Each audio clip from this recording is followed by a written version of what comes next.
नमस्कार जोहार, मैं पायल त्रिवेदी और आप देख रहे हैं न्यूज झारखंड। समय हो चला है झारखंड की तमाम बड़ी खबरों को जानने का और उनसे अपडेट होने का। तो चलिए जानते हैं झारखंड की तमाम बड़ी खबरों को फटाफट अंदाज में। इससे पहले अगर आपने हमारे चैनल को लाइक नहीं किया है, सब्सक्राइब नहीं किया है, तो हमारे चैनल को लाइक कर दीजिए, सब्सक्राइब कर दीजिए, साथ ही बेल आइकन को प्रेस कर दीजिए ताकि चैनल से जुड़ी तमाम अपडेट आपको मिलती रहे। और चलिए शुरू करते हैं आज की महत्वपूर्ण और पहली बड़ी खबर से। कोडरमा में मूर्ति स्थापित करने को लेकर हंगामा, आपस में भिड़े दो गुट के लोग, पोस्टर फाड़े, फिर किया पथराव, पुलिस सहित कई घायल। कोडरमा के डोमचांच थाना क्षेत्र के रूपनडीह में संत रविदास जयंती पर मूर्ति स्थापना को लेकर हिंसक झड़प हो गई। पहले पोस्टर फाड़ने को लेकर विवाद हुआ, जो बाद में पथराव में बदल गया। इस दौरान डोमचांच थाना प्रभारी ओम प्रकाश समेत कई पुलिसकर्मी और स्थानीय लोग घायल हो गए। आपस में उलझे लोगों को शांत कराने के लिए पुलिस को हल्का बल प्रयोग करना पड़ा। विवादित स्थल पर बड़ी संख्या में पुलिस बल तैनात कर दिया गया है। पूरा इलाका पुलिस छावनी में तब्दील हो गया है। एसडीओ रिया सिंह और वरिष्ठ पुलिस अधिकारी मौके पर कैंप कर रहे हैं। जिला प्रशासन के अन्य वरिष्ठ अधिकारी भी घटना स्थल पर पहुंच गए हैं। फिलहाल स्थिति नियंत्रण में है, लेकिन तनाव बना हुआ है। आज प्रतिमा स्थापना को लेकर लोग पहुंचे थे। जहां की घटना है वहां महज 60 फीट की दूरी पर संत रविदास मंदिर और मां दुर्गा मंदिर का निर्माण चल रहा है। आज जब लोग मूर्ति स्थापना के लिए पहुंचे, तब एक पक्ष ने दूसरे पक्ष के बैनर पोस्टर हटाने शुरू कर दिए। इसी बात को लेकर विवाद शुरू हुआ। देखते ही देखते सैकड़ों लोग जमा हो गए और तीखी बहस के बाद दोनों पक्षों में जमकर पथराव हुआ। डोमचांच थाना क्षेत्र अंतर्गत रूपनडीह में संत रविदास जी का एक मंदिर है, जो 11 वर्ष पहले से बना हुआ है। हजारीबाग का बेटा कैप्टन करमजीत शहीद, गश्त के दौरान आईईडी ब्लास्ट की चपेट में आए। आज आएगा पार्थिव शरीर। 5 अप्रैल को थी शादी। जम्मू कश्मीर के अखनूर सेक्टर में मंगलवार को नियंत्रण रेखा के पास आईईडी धमाके में हजारीबाग के जुलू पार्क निवासी कैप्टन करमजीत सिंह बख्शी उर्फ पुनीत शहीद हो गए। घटना दोपहर करीब 3:50 पर भट्टर इलाके में गश्त के दौरान हुई। धमाके में कैप्टन के अलावा 2 जवान भी शहीद हो गए थे। उन्हें अस्पताल ले जाया गया, लेकिन कैप्टन करमजीत सिंह बख्शी और नायक मुकेश ने दम तोड़ दिया। सेना की ओर से उनके पिता अजेंद्र सिंह को यह दुखद समाचार दिया गया। शहीद का पार्थिव शरीर आज रांची एयरपोर्ट लाया गया। इसके बाद वाहन से हजारीबाग पहुंचाया गया। परिजनों से मिली जानकारी के अनुसार कैप्टन करमजीत की शादी तय हो चुकी थी। 5 अप्रैल को वे विवाह बंधन में बंधने वाले थे। कैप्टन करमजीत सिंह की पढ़ाई गुवाहाटी में हुई थी। वे 2023 में सेना में भर्ती हुए थे। परिजनों ने बताया कि कैप्टन करमजीत 16 जनवरी को एक हफ्ते की छुट्टी पर घर आए थे। इस दौरान वे परिवार में हुई शादी में शामिल हुए। अपनी भी शादी की तैयारियां की। 24 जनवरी को वे ड्यूटी ज्वाइन करने के लिए जम्मू चले गए। हेमंत सोरेन और बाबूलाल मरांडी ने जम्मू कश्मीर में शहीद झारखंड के जवान की मौत पर जताया दुख। जाने क्या कहा। हेमंत सोरेन और बाबूलाल मरांडी जम्मू कश्मीर के आईईडी ब्लास्ट में शहीद हुए झारखंड के जवान कमलजीत सिंह बख्शी की मौत पर शोक व्यक्त किया है। साथ ही ईश्वर से उनके आत्मा की शांति के लिए प्रार्थना की है।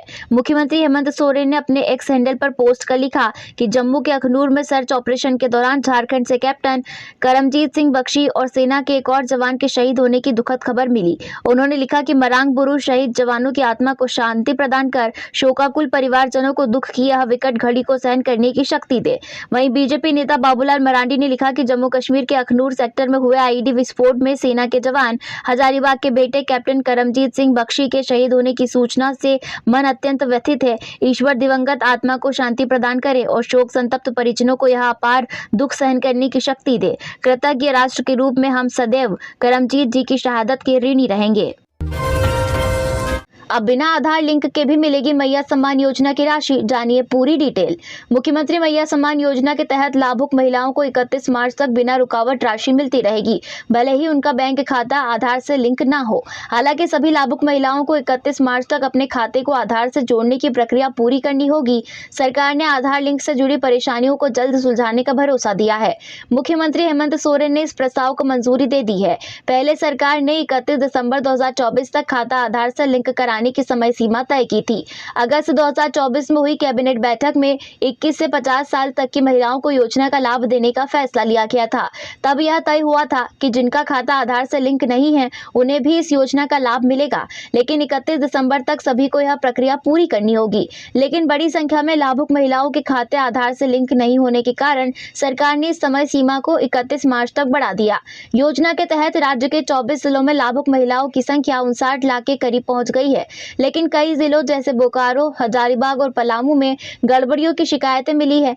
कई महिलाओं ने एक से अधिक आवेदन किए हैं। इसे देखते हुए सभी जिलों के उपायुक्तों को लाभुकों के सत्यापन का निर्देश दिया गया है। फर्जी तरीके से लाभ लेने वालों के खिलाफ एफआईआर दर्ज कराई जाएगी और उनसे राशि वसूली जाएगी। जेईई मेन 2025 का रिजल्ट हुआ जारी। धनबाद के अभिमन्यु टिबड़ेवाल बने Jharkhand topper. National testing agency NTA ने मंगलवार को जेईई मेन 2025 सेशन 1 का रिजल्ट जारी कर दिया है। झारखंड के छात्रों ने इस परीक्षा में बेहतरीन प्रदर्शन किया है। राज्य में अभिमन्यु टिबड़ेवाल ने 99.99 परसेंटाइल के साथ पहला स्थान हासिल किया। वह आईआईटी बॉम्बे में बीटेक करना चाहते हैं। वहीं यश कुमार और साहिल आकाश को 99.98 परसेंटाइल मिले हैं। इसके अलावा गढ़वा की लावण्या भास्कर ने 99.73, अर्णव पांडे ने 99.94 और धनबाद के आदित्य मिश्रा ने 99.93 परसेंटाइल प्राप्त किए हैं। जानकारी हो कि जेईई मेन 2025 की परीक्षा 22, 23, 24, 28 और 29 जनवरी को 2 पालियों में आयोजित हुई थी। रांची में 3 परीक्षा केंद्र बनाए गए थे, जहां करीब 10,000 छात्रों ने परीक्षा दी। परीक्षा के बाद एनटीए ने उत्तर कुंजी जारी कर आपत्तियां मांगी। आपत्तियों के निराकरण के बाद फाइनल रिजल्ट जारी किया गया। अभिमन्यु टिबड़ेवाल ने 99.99 परसेंटाइल स्कोर कर न केवल झारखंड टॉप किया, बल्कि राष्ट्रीय स्तर पर 22वां स्थान प्राप्त किया। उन्होंने 10वीं तक की पढ़ाई धनबाद पब्लिक स्कूल हीरक ब्रांच से की थी और 95% से अधिक अंक प्राप्त किए थे। रांची में बर्ड फ्लू को लेकर अलर्ट, लोगों को घर में किया जाएगा क्वारंटीन। बिरसा कृषि विश्वविद्यालय के वेटरनरी कॉलेज स्थित पोल्ट्री फार्म में बर्ड फ्लू के फैलने के बाद स्वास्थ्य विभाग सतर्क हो गया है। राष्ट्रीय स्वास्थ्य मिशन झारखंड के मिशन निदेशक अबू इमरान ने सभी जिलों के सिविल सर्जनों को अलर्ट जारी कर जरूरी एहतियात बरतने के निर्देश दिए हैं। बर्ड फ्लू के खतरे को देखते हुए सभी जिलों में रैपिड रिस्पॉन्स टीम बनाई गई है। इस टीम को निर्देश दिया गया है कि यदि इंसानों में संक्रमण की पुष्टि होती है तो हाई रिस्क ग्रुप को दवाइयां और जरूरी इलाज मुहैया कराए। विशेषज्ञों का कहना है कि संक्रमित पक्षियों, मुर्गियों या गिनी फाउल के संपर्क में आने से यह बीमारी इंसानों में फैल सकती है। 10 किलोमीटर के दायरे में विशेष निगरानी, प्रभावित क्षेत्र के आसपास 10 किलोमीटर तक पक्षियों और इंसानों की सतत निगरानी की जाएगी। संक्रमित मरीजों को अलग रखने के निर्देश, हाई रिस्क मरीजों को 10 दिन के लिए अलग रखने और उनकी निगरानी करने को कहा गया है। सैंपल जांच, यदि किसी में बर्ड फ्लू के लक्षण दिखते हैं तो उनके क्लिनिकल सैंपल लेकर जांच की जाएगी। जेपीएससी अध्यक्ष का पद 7 महीने से है खाली। आक्रोश में राज्य भर के छात्र। आंदोलन प्रदर्शन के बाद अब आयोग का करेंगे सांकेतिक ब्रह्मभोज और पिंडदान। बीते 7 महीने से झारखंड लोक सेवा आयोग का पद खाली है। इस वजह से आयोग की ओर से ली जाने वाली सिविल सेवा परीक्षा अटकी पड़ी है। मुख्य परीक्षा का परिणाम अब तक जारी नहीं हो सका है। वहीं 10 से अधिक दूसरी परीक्षाएं भी प्रभावित हो रही है। ऐसे में अब राज्य भर के छात्र फिर से बड़े आंदोलन की तैयारी कर रहे हैं। नाराज छात्रों ने आंदोलन के पहले चरण में मंगलवार को जेपीएससी कार्यालय के समक्ष रिजल्ट जारी करने को लेकर प्रदर्शन किया। उन्होंने जमकर नारेबाजी की। अभ्यर्थियों ने कहा कि रिजल्ट जारी करने के लिए धरना प्रदर्शन करना पड़ रहा है। राज्य के बोकारो, देवघर, चतरा, हजारीबाग, गिरिडीह, जमशेदपुर, पलामू समेत अन्य जिलों में अभ्यर्थी रांची आए हैं, लेकिन यहां कोई सही जानकारी देने वाला भी नहीं है। अब रिजल्ट जारी करने की जानकारी मिलने के बाद ही घर वापस लौटेंगे। रिजल्ट को लेकर धरना प्रदर्शन जारी रहेगा। आंदोलन को लेकर छात्र नेता झारखंड स्टेट स्टूडेंट एसोसिएशन के अध्यक्ष सत्यनारायण शुक्ला ने कहा कि अब आंदोलन करना मजबूरी हो गया है। हमारा आंदोलन जारी रहेगा। 24 घंटे में 3.8 डिग्री सेल्सियस बढ़ा रांची का तापमान। अगले 5 दिन तापमान में बड़ा बदलाव नहीं। सुबह दिखेगी धुंध, सूरज निकलते ही लगेगी गर्मी। एक बार झारखंड में मौसम ने करवट ली है, तापमान चढ़ने लगा है। बीते 24 घंटे में सबसे अधिक गर्म जिला सरायकेला रहा है। यहाँ का अधिकतम तापमान 36.8 डिग्री सेल्सियस रिकॉर्ड किया गया। बात राजधानी रांची के मौसम की करें तो यहाँ का अधिकतम तापमान 28.5 डिग्री सेल्सियस रहा। यह सामान्य से 2.5 डिग्री अधिक है। राजधानी में बीते 24 घंटे में न्यूनतम तापमान में 3.8 डिग्री सेल्सियस की बढ़ोतरी रही। इस तरह से राज्य के मौसम में बदलाव हुआ है। मौसम विभाग ने अपने पूर्वानुमान में कहा है कि अगले 5 दिनों के दौरान न्यूनतम तापमान में बड़ा बदलाव नहीं होगा, जबकि सुबह में धुंध और दिन भर मौसम साफ रहेगा। इससे तेज धूप के कारण दिन में भी गर्मी बढ़ेगी। मौसम के बदलते मिजाज की वजह से सुबह शाम लगने वाली ठंड में भी कमी आई है। मंगलवार को गुमला राज्य का एकमात्र ऐसा जिला था जहाँ का minimum temperature 9.1 degree Celsius record किया गया। मौसम विभाग के तापमान के पूर्वानुमान के आंकड़े बता रहे हैं कि आज किसी भी जिले का मिनिमम टेम्परेचर 10 डिग्री या इससे नीचे नहीं रहने वाला है। सबसे कम तापमान वाला जिला बोकारो रह सकता है। इसके अलावा 6 जिले ऐसे हैं जहां का न्यूनतम तापमान 12 से 13 डिग्री के आसपास रहने की उम्मीद है। राष्ट्रपति की सुरक्षा में 3000 जवान रहेंगे तैनात। राष्ट्रपति द्रौपदी मुर्मू 14 फरवरी को रांची आएंगी। इसको लेकर सुरक्षा का पुख्ता इंतजाम किए गए हैं। सुरक्षा के मद्देनजर रांची एयरपोर्ट से लेकर बीआईटी मेसरा कैंपस तक 3000 फोर्स की तैनाती की गई है। इसमें रैफ, जेप, आईआरबी, सीआरपीएफ और जिला बल शामिल है। जानकारी के अनुसार 10 आईपीएस, डीएसपी और थानेदार को अलग अलग से तैनात किया गया है। राष्ट्रपति का काफिला जिन मार्गों से गुजरेगा वहां से 200 मीटर की दूरी पर पुलिस के जवानों की तैनाती रहेगी। डीआईजी चंदन कुमार सिन्हा पूरी सुरक्षा व्यवस्था की खुद मॉनिटरिंग करेंगे। बताया गया कि राष्ट्रपति के रांची आगमन के दौरान 14 और 15 फरवरी को ट्रैफिक व्यवस्था में बदलाव किया जाएगा। राष्ट्रपति 14 फरवरी को एयरपोर्ट से हरमू बाईपास होते हुए राजभवन पहुंचेगी। इस दौरान ट्रैफिक 1 घंटे पहले रोक दिया जाएगा। ट्रैफिक की रोकथाम के लिए विभिन्न स्थानों पर बैरिकेडिंग और ड्रॉप गेट बनाए जाएंगे। काफिले के आगे बढ़ने के साथ ही ट्रैफिक को धीरे धीरे खोला जाएगा। झारखंड के 66 लाख से अधिक परिवार इन बीमारियों का फ्री में करा सकेंगे इलाज। हेल्थ बेनिफिट पैकेज 2022 लागू। झारखंड में अब heart, cancer, bone marrow transplant जैसा महंगा इलाज भी मुफ्त में होगा। आयुष्मान और अबुआ स्वास्थ्य योजना के तहत इन सुविधाओं का लाभ मिलेगा। इन योजनाओं से सूचीबद्ध कोई भी अस्पताल इन बीमारियों से पीड़ित मरीजों के इलाज करने से इनकार नहीं कर पाएंगे। दरअसल 10 फरवरी को ही इन योजनाओं से सूचीबद्ध अस्पतालों में पुरानी बीमा की अवधि समाप्त हो गई थी। नई बीमा की अवधि शुरू होने के साथ ही हेल्थ बेनिफिट पैकेज 2022 लागू कर दिया गया है। राज्य के 66 लाख से अधिक लाल, पीला और हरा राशन कार्ड धारी परिवार इस योजना का लाभ उठा सकेंगे। हेल्थ बेनिफिट पैकेज 2022 के तहत 534 नए पैकेज शामिल किए गए हैं और पुराने पैकेज की कीमत में संशोधन किया गया है। इस पैकेज के जरिए palliative care package, high and process जैसे बोन मेरो ट्रांसप्लांट और कोक्लियर इम्प्लांट सर्जरी, कार्डियक संबंधित रोग के साथ हाई एंड ड्रग्स के पैकेज और हाई एंड डायग्नोस्टिक की प्रक्रियाएं शामिल की गई है। केवल इलाज ही नहीं बल्कि महंगी से महंगी जांच जैसे कि radiologic test, CT scan, MRI, bone marrow test, biopsy test जैसे कई जांच भी फ्री में करा सकेंगे। गोड्डा में बाजार से लौट रही आदिवासी महिला से रेप, पुलिस बोली एफआईआर नहीं समझौता कर लो। एसपी ने किया हस्तक्षेप, एक हुआ अरेस्ट। झारखंड के गोड्डा जिले में आदिवासी महिला के साथ सामूहिक बलात्कार का मामला सामने आया है। राजा भीठा थाना क्षेत्र में रतनपुर साप्ताहिक हाट से लौट रही महिला को कोड़ोंकुप्पी गांव के पास बाइक सवार 2 युवकों ने रोका और सुनसान मैदान में ले जाकर बारी बारी से बलात्कार किया। पीड़िता की चीख पुकार सुनकर आसपास के लोग जमा हो गए। लोगों को आता देख आरोपी अपनी बाइक छोड़कर फरार हो गए। ग्रामीणों ने महिला की मदद की और इलाज कराया। जानकारी के मुताबिक शनिवार की देर शाम की इस घटना के बाद पीड़िता राजा भीठा थाने पहुंची, लेकिन पुलिस ने मामला दर्ज करने से इनकार कर दिया। पुलिस ने महिला से आरोपियों के साथ समझौता करने की सलाह दी। थक हारकर पीड़िता ने गोड्डा के पुलिस अधीक्षक अनिमेश नेथानी से गुहार लगाई। एसपी के हस्तक्षेप के बाद पुलिस हरकत में आई और एक आरोपी विशाल पहाड़िया को गिरफ्तार कर लिया। एसपी नेथानी ने बताया कि दूसरे आरोपी की गिरफ्तारी के लिए छापेमारी जारी है और जल्द ही उसे भी पकड़ लिया जाएगा। रांची नगर निगम ने होल्डिंग टैक्स को लेकर रेलवे और जुडको को भेजा नोटिस, 7 दिन में भुगतान का निर्देश। रांची नगर निगम ने होल्डिंग टैक्स की वसूली बढ़ाने के लिए सरकारी संस्थानों को भी नोटिस भेजना शुरू कर दिया है। इसी क्रम में नगर निगम की राजस्व शाखा ने रांची रेलवे स्टेशन और हटिया रेलवे स्टेशन का होल्डिंग नंबर नहीं लेने पर डीआरएम को नोटिस जारी किया है।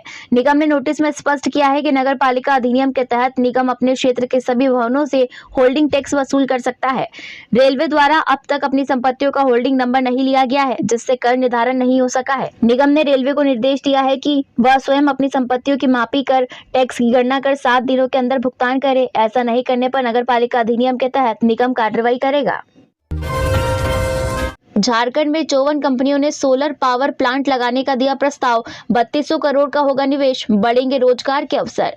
झारखंड में 54 कंपनियों ने 800 मेगावाट का सोलर पावर प्लांट लगाने का प्रस्ताव दिया है। 1 मेगावाट के सोलर पावर प्लांट लगाने में 4 करोड़ की लागत आती है, यानी 800 मेगावाट की क्षमता स्थापित करने में इन कंपनियों द्वारा करीब 3200 करोड़ का निवेश किया जाएगा। बताया गया कि यदि सभी 54 कंपनियों के प्लांट लग जाए तो करीब 3000 लोगों को प्रत्यक्ष रूप से रोजगार के अवसर भी मिलेंगे।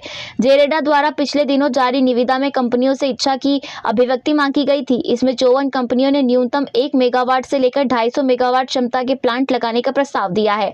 प्रमुख रूप से आयरन ट्रायंगल ने 250 मेगावाट का, जबकि नलैंड पावर ने 100 मेगावाट का पावर प्लांट लगाने का प्रस्ताव दिया है। कंपनियों द्वारा अब तक पावर प्लांट लगाने के लिए स्थल चिन्हित नहीं किया गया है। बता दें कि इनलैंड पावर का रामगढ़ के गोला में पहले से ही 60 मेगावाट का कोयला आधारित पावर प्लांट है। अब कंपनी सौर ऊर्जा के क्षेत्र में निवेश करने जा रही है। पाकुड़ स्टेशन से 2 नाबालिग छुड़ाए गए। विशाखापट्टनम में बाल मजदूरी कराने की थी तैयारी।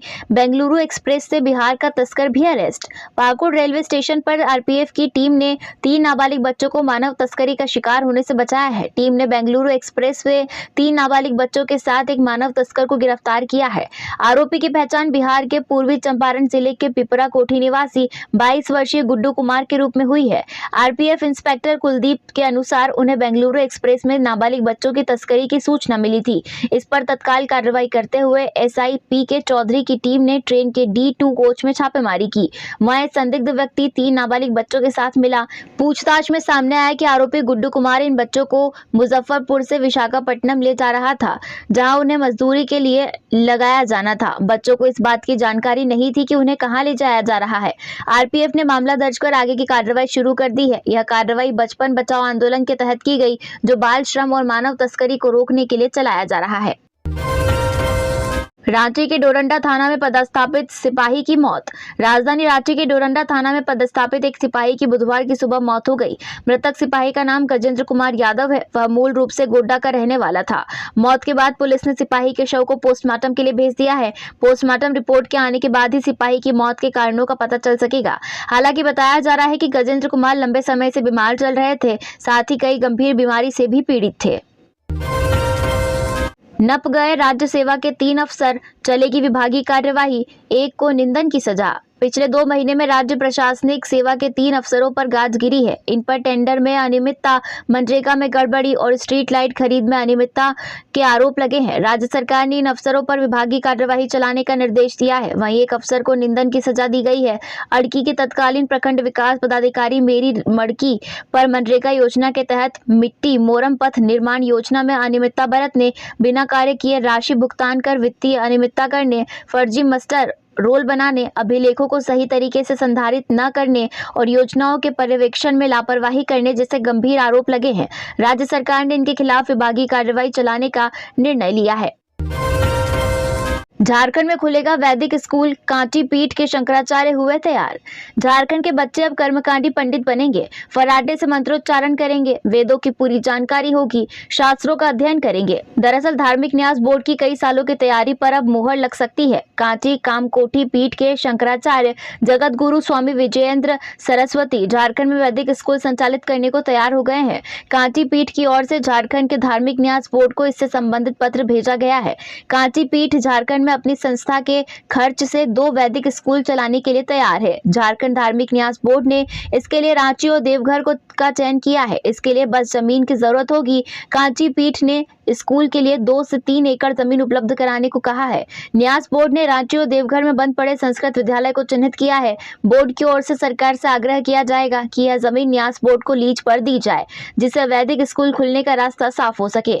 धार्मिक न्यास बोर्ड के अध्यक्ष जयशंकर पाठक ने कहा कि झारखंड में हम वैदिक स्कूल खोलने के लिए राज्य सरकार से सहयोग मांग रहे हैं। बाइक का पार्किंग शुल्क अब 5 की जगह 10, कार का 30 रुपए। रांची नगर निगम ने शहर के वाहन पड़ाव स्थल पर वाहन खड़ा करने का शुल्क बढ़ा दिया है। नई व्यवस्था में 2 पहिया वाहन के लिए 5 के बदले 10 रुपए देने होंगे। इसी तरह 4 पहिया वाहन चालक को 20 के बजाय अब 30 रुपए पड़ाव शुल्क देना होगा। पड़ाव स्थल पर गाड़ी खड़ा करने वालों के लिए कई तरह की सुविधा भी बहाल की जाएगी। दोनों तरह के वाहनों के लिए तय शुल्क पहले 3 घंटे के लिए होगा। 10 मिनट तक के लिए वाहन पड़ाव निःशुल्क होगा। अभी 2 पहिया वाहन के प्रति 3 घंटा के लिए 5 रुपए व 4 पहिया वाहन के लिए 20 रुपए लगते थे। निगम के द्वारा नए स्तर से बंदोबस्ती को लेकर संवेदक के साथ एकरारनामा होते ही बढ़ी हुई दर प्रभावी हो जाएगी। निगम की ओर से ई ऑक्शन के जरिए सभी 14 वाहन पड़ाव स्थल की बंदोबस्ती कर दी गई है। शेष 15 पड़ाव स्थल की जल्द ही बंदोबस्ती की जाएगी। नए बंदोबस्तधारी के साथ एकरारनामा होते ही प्रभावी हो जाएगा नया शुल्क। ज्यादा शुल्क लेने और मनमानी की तत्काल कर सकेंगे शिकायत। जांच के बाद तुरंत होगी कार्रवाई। ठेकेदारों की मनमानी पर लगेगी रोक। 15 वाहन पड़ाव स्थल के लिए फिर से निकाली जाएगी ई ऑक्शन निविदा। जानकारी के अनुसार खादगड़ा में बिरसा मुंडा अंतर्राज्यीय बस टर्मिनल में 15 एसी दुकानों का किराया भी 10% बढ़ा दिया गया है। बड़े दर पर ही उक्त दुकान का 3 साल के लिए नवीनीकरण किया गया है। राज्य के वित्तीय हालात में सुधार के लिए सरकार की नई पहल, वित्तीय समिति गठित। झारखंड सरकार ने राज्य के वित्तीय हालात में सुधार के लिए कई कदम उठाए हैं। वित्त विभाग के विशेष सचिव की अध्यक्षता में एक समिति बनाई है जो राज्य के वित्तीय हालात की समीक्षा करेगी और सुधार के लिए सुझाव देगी। इसके अलावा विभागों को राजस्व वसूली करने का लक्ष्य दिया गया है। साथ ही राज्य सरकार ने विकास योजनाओं के लिए धन का प्रबंधन करने के लिए भी कई कदम उठाए हैं। बता दें कि चालू वित्त वर्ष 2024-25 का मूल बजट 1,28,900 करोड़ का है, लेकिन अब तक केवल 58,000 करोड़ ही खर्च हुए हैं। विकास योजनाओं के लिए 82,830 करोड़ के योजना बजट में से केवल 56% ही खर्च हुए हैं। लेकिन सरकार की विकास योजनाओं के लिए धन की कमी एक बड़ी समस्या है। धन की कमी के कारण कई विकास योजनाएं प्रभावित हो रही है। वित्त मंत्री राधाकृष्ण किशोर को मिले 2 आप्त सचिव। राज्य सरकार ने वित्त मंत्री राधाकृष्ण किशोर के लिए 2 आप्त सचिव की नियुक्ति की है। विशेष अंचल रांची के राज्य कर सहायक आयुक्त नरेंद्र कुमार और धनबाद अंचल के राज्य कर पदाधिकारी अनिर्बान आइच को वित्त मंत्री का आप्त सचिव बनाया गया है। मंत्रिमंडल विभाग के अपर सचिव राजीव रंजन के हस्ताक्षर से यह आदेश जारी कर दिया गया है। जारी आदेश में कहा गया है कि वित्त मंत्री राधाकृष्ण किशोर के आप्त सचिव की नियुक्ति अस्थायी रहेगी और किसी भी वक्त बिना किसी सूचना के इन्हें हटाया भी जा सकता है। उच्च एवं तकनीकी शिक्षा विभाग ने 10 विश्वविद्यालयों में असिस्टेंट प्रोफेसर की नियुक्ति पर लगाई रोक। रांची यूनिवर्सिटी समेत राज्य के 10 विश्वविद्यालयों में असिस्टेंट प्रोफेसर की नियुक्ति पर रोक लगा दी गई है। यह रोक उच्च एवं तकनीकी शिक्षा विभाग ने लगाई है। इस संबंध में उच्च शिक्षा निदेशक रामनिवास यादव ने राज्य के सभी विश्वविद्यालयों को पत्र भेज दिया है।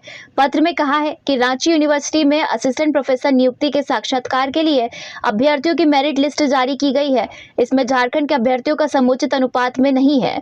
सोशल मीडिया समेत अन्य माध्यमों से जानकारी मिली है कि नियुक्ति में कुछ बिंदुओं पर आपत्तियां दिख रही है। इधर रांची यूनिवर्सिटी में डॉक्यूमेंट वेरिफिकेशन के लिए एक पद के लिए 5 अभ्यर्थियों की मेरिट लिस्ट जारी की गई है। रांची यूनिवर्सिटी में 25 विषयों में 298 पदों पर नियुक्ति होनी है। इसमें 178 अनारक्षित और 120 पद आरक्षित है। विश्वविद्यालय के आंकड़ों के अनुसार कुल 1490 अभ्यर्थियों का डॉक्यूमेंट वेरिफिकेशन होगा, जिसमें झारखंड के 1115 अभ्यर्थी है। वहीं 375 अभ्यर्थी दूसरे राज्यों के हैं, यानी लगभग 75% झारखंड के हैं। हिंदी विषय में ओपन सीटों में सबसे अधिक राज्य के बाहर के अभ्यर्थी हैं। चलती ट्रेन में गूंजी किलकारी, महिला ने दिया बच्चे को जन्म, रेलवे ने ऐसे की मदद। राजधानी रांची आ रही सूरत मालदा टाउन एक्सप्रेस में सफर कर रही एक गर्भवती महिला ने चलती ट्रेन में बच्चे को जन्म दिया। महिला अपने पति पंकज कुमार के साथ उधना सूरत से रांची की यात्रा कर रही थी। मंगलवार को जब ट्रेन राउरकेला स्टेशन पार कर चुकी थी, तभी महिला को प्रसव पीड़ा शुरू हुई। इस पर उसने और उसके पति ने तुरंत रेलवे से मदद मांगी। रांची रेल मंडल को सूचना मिलने के बाद महिला को तत्काल चिकित्सा सुविधा देने की तैयारी शुरू कर दी गई। महिला को जल्दी से जल्दी चिकित्सा सुविधा मिल सके, इसके लिए रेलवे ने गोविंदपुर रोड स्टेशन पर डॉक्टरों की टीम भेजी। साथ ही ट्रेन को बिना रुके हटिया स्टेशन तक पहुंचाने के लिए ग्रीन कॉरिडोर बनाया गया। हटिया स्टेशन पहुंचने पर रेलवे अस्पताल के अपर मुख्य चिकित्सा अधीक्षक डॉक्टर मनीष वर्मा और उनकी टीम ने महिला और नवजात का प्राथमिक उपचार किया। इसके बाद बेहतर इलाज के लिए उन्हें हटिया अस्पताल भेजा गया। डॉक्टरों ने बताया कि मां और बच्चा दोनों सुरक्षित और स्वस्थ हैं। झारखंड में 2010 की 4th ग्रेड भर्ती अवैध, सुप्रीम कोर्ट ने रद्द की नियुक्तियां। सुप्रीम कोर्ट ने झारखंड सरकार द्वारा 29 जुलाई 2010 में आयोजित चतुर्थ श्रेणी कर्मचारियों की भर्ती प्रक्रिया को असंवैधानिक करार देते हुए पूरी प्रक्रिया को निरस्त कर दिया है। शीर्ष अदालत ने अपने आदेश में राज्य सरकार को निर्देश दिया है कि वह अगले 6 महीनों में इन पदों के लिए नया विज्ञापन जारी कर फिर से नियुक्ति प्रक्रिया शुरू करे। जस्टिस पंकज मित्तल और जस्टिस संदीप मेहता की खंडपीठ ने यह फैसला सुनाते हुए झारखंड हाईकोर्ट के पूर्व निर्णय को बरकरार रखा। सुप्रीम कोर्ट ने स्पष्ट किया कि यदि किसी भी भर्ती प्रक्रिया में असंवैधानिक तरीके अपनाए गए हैं तो उसे कानूनी संरक्षण नहीं मिल सकता। भले ही चयनित उम्मीदवारों ने वर्षों तक काम किया हो और उनकी बर्खास्तगी से पहले उन्हें सुनवाई का अवसर न दिया गया हो, फिर भी अवैध नियुक्तियों को रद्द किया जा सकता है। तो ये थी झारखंड की आज की टॉप बड़ी खबरें। ऐसी ही झारखंड की टॉप बड़ी खबरें और छोटी खबरें जानने के लिए हमारे चैनल न्यूज झारखंड को सब्सक्राइब करें और बेल आइकन को प्रेस करें। धन्यवाद।